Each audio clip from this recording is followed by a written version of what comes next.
Las secuencias en general difieren en su formato de eh, la unidad didáctica y el proyecto, en tanto pueden ser una consecuencia de estos tipos de planificaciones, aunque también pueden diferenciarse sustancialmente de los otros formatos, en tanto que se refieren a un objeto determinado de conocimiento y siempre se deja fuera otros tipos de saberes. Hay una intención de eh, focalizar esa necesidad de conocer algo o ese requerimiento y darle un sentido lógico propio.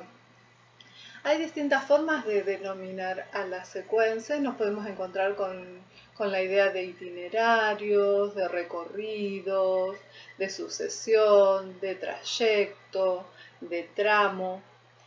Todas estas maneras de asignarle un nombre a la secuencia nos da cuenta de que su diversidad tiene una lógica que la define, y es justamente esta idea de potenciar un determinado contenido y darle un sentido de continuidad dentro de su propia lógica.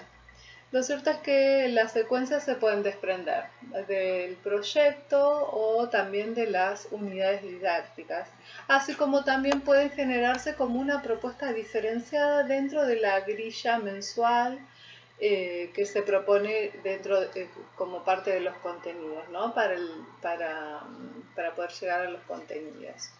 Eh, Existe como un fuerte consenso actual en que las secuencias abordan contenidos específicos o partes de áreas de conocimiento que no pueden ser abordadas desde la lógica de los otros formatos, precisamente porque la intención en el nivel inicial, desde esta lógica de la integralidad, es justamente que el contenido adquiera un real sentido en cuanto a la posibilidad de significación de los niños y niñas que forman parte de este proceso de enseñanza, ¿no? Y posible aprendizaje. Entonces, lo que se hace es evitar cualquier tipo de enseñanza forzada de esos contenidos o de integración forzada, ¿sí? Eh, Otra de las características importantes que tiene la secuencia es que justamente se refiere a un periodo breve de tiempo. Si pensamos en la unidad didáctica, pensamos en un recorrido alrededor de un mes de duración. En un proyecto podemos pensarlo de manera más variable y fluctúa entre una semana o un año lectivo, ¿no? Entonces, en la secuencia podemos decir que se trata de un recorrido breve, puntual, que se refiere a un objeto y que tiene una continuidad y una sistematicidad. Una de las ventajas que tiene la secuencia es que permite la posibilidad de anclar en ese objeto determinado, pero también tiene la posibilidad de integrar dentro de las áreas de una área determinada de conocimiento diferentes disciplinas. Y la otra cuestión es que permite la posibilidad de reiterar. Algo interesante que dice Daniel Brailovsky, es que, que la secuencia, bueno, y también pensando, ¿no?, en lo lógico que tiene, la lógica que tiene la posibilidad de pensar la planificación, que es valerse de algún modo de esa observación que realiza el docente para pensar un tipo de estructuración didáctica acorde al grupo de niñas y niños con los que trabaja, con los que se encuentra. Entonces, lo que dice Brailovsky es que es muy importante el punto de vista del docente en cuanto a en qué momento poner en juego un tipo de organización que se refiera a una secuencia. Es decir, a partir de la observación de ese grupo, poder determinar cuál sería el criterio en el que esa secuencia se va a desarrollar. Las secuencias más usuales que aparecen en general están referidas, por ejemplo, a las matemáticas o a secuencias en relación a contenidos de ordinalidad, cardinalidad, números. Pero es cierto que se pueden utilizar en cualquier tipo de temática que el docente, la docente, la maestra, el maestro considere que son relevantes abordarlos de manera breve y posiblemente que se desprenda de la lógica de algo que se viene dando o abordando o que surge como temática. No necesariamente las actividades dependen de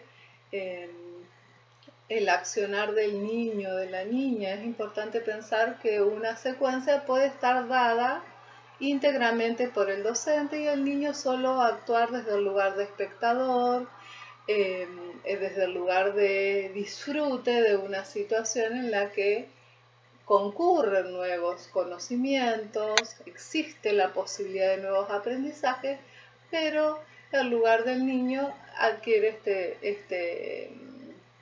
este cariz de espectador o de disfrute de esa situación.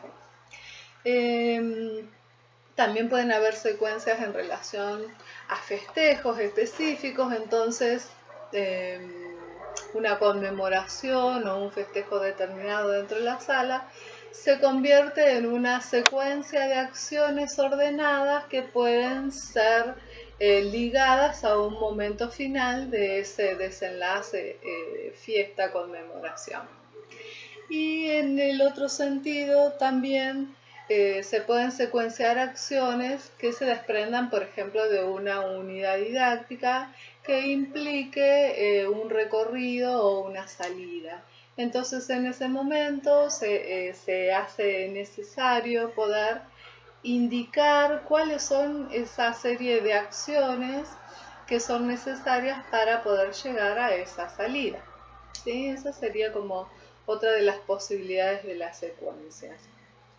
Por supuesto que no podemos dejar de lado el modo de articular estas situaciones y finalmente pensar una estructura de esa secuencia didáctica pensando en la organización, en la escritura de esa secuencia con una fundamentación, ¿no? Pudiendo decir el qué y el para qué de esa situación, de ese tipo de formato seleccionado, plantear algún tipo de propósito u objetivo, dependerá de la edad de los niños. Recordamos que en las primeras edades es más complejo en los primeros años de vida pensar en términos de objetivos, sino más bien lo pensamos en términos de propósito. A medida que va aumentando la edad de los niños, 3, 4, 5, podemos pensar ya en la idea de objetivos, ¿sí? En el logro individual o grupal de determinadas habilidades, destrezas, comportamientos y conocimientos. Bueno, y lo último que queda es determinar esa serie de actividades. En general, lo primero que se piensa en este tipo de secuencias es primero, este tipo de formato es primero las actividades, ¿no? Digo, bueno, estas actividades las armo en una secuencia. Que no pueden ser, no sé, 3, 4, 5, 6, variará de acuerdo a la experiencia que quiero capitalizar o profundizar o complejizar, ¿sí? Y finalmente, bueno, esta complejización se puede dar en términos de acciones o en términos de contenido, ¿no? Y hay una gradualidad, hay una continuidad, hay una integralidad, todo atento a cómo se aborda cualquier propuesta del nivel inicial. Y para finalizar, una evaluación en la que podamos tener en cuenta de qué manera vamos a evaluar, con qué criterios y tal vez algún indicador, o sea, el criterio indicador de evaluación, para poder plantear qué cosas resultaron favorables y cuáles no. Bueno, esto sería todo.